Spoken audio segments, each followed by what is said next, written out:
Hello everyone, this is doctor S के सिंह और हमारे साथ हैं सत्यम, जिन्होंने काफी कमाल का प्रदर्शन किया है।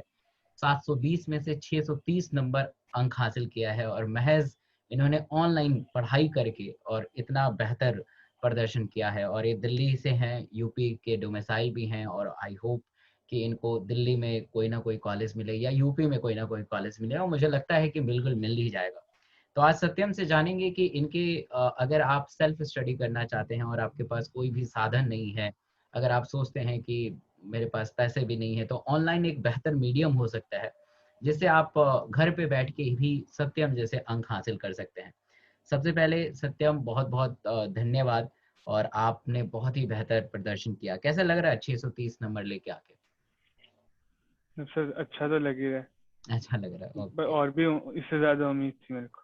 अच्छा, इससे ज्यादा तो कहाँ कहाँ पे रह गए आप? मतलब आपको क्या लगता है कि कहाँ पे और ज्यादा इम्प्रूव करने की जरूरत थी? सर बस मैंने एग्जाम में कैलकुलेशन मिस्टेक कर दी थी। एग्जाम में क्या मिस्टेक किया था आपने? मतलब फिजिक्स के अंदर कैलकुलेशन मिस्टेक्स हो गई थी थोड़ी। फिजिक्स के अंदर कैलकुलेशन मिस्टेक हो गई थी? हाँ। ओके, अगर फिजिक्स के अंदर कैलकुलेशन मिस्टेक ना होती तो आपके कितने नंबर होते? मतलब सर 15-20 नंबर और हो सकते थे। ग्रेट, तो स्टार्ट करते हैं फिजिक्स से ही। फिजिक्स नीट वाले एस्पिरेंट के लिए काफ़ी मुश्किल वाला सब्जेक्ट रहा है हमेशा से। तो आपने फिजिक्स इतने मुश्किल वाले सब्जेक्ट को कैसे अच्छे से किया?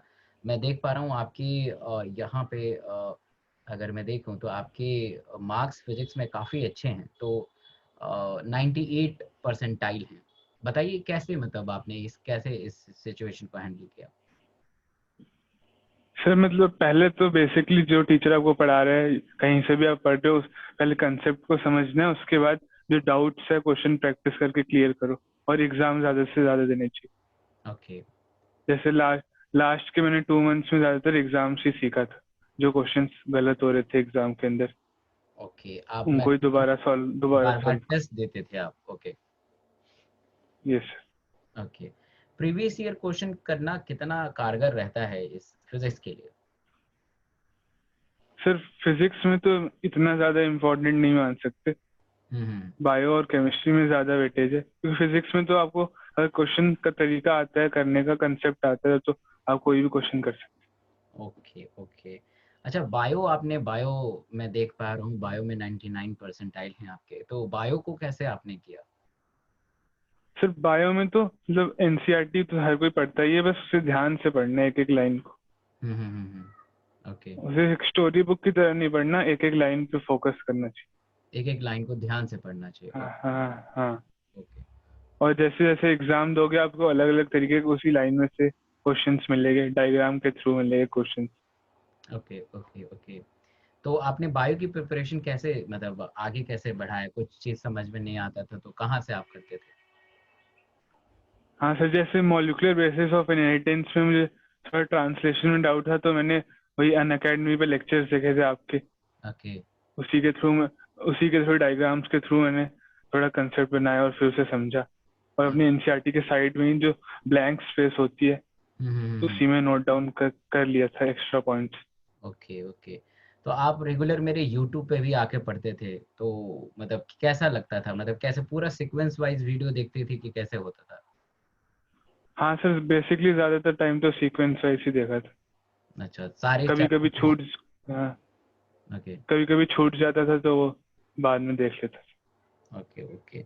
तो अगर मान लो कि किसी आपने जूनियर को बताना है कि बायो को कैसे करना चाहिए, तो क्या बताओगे उसको?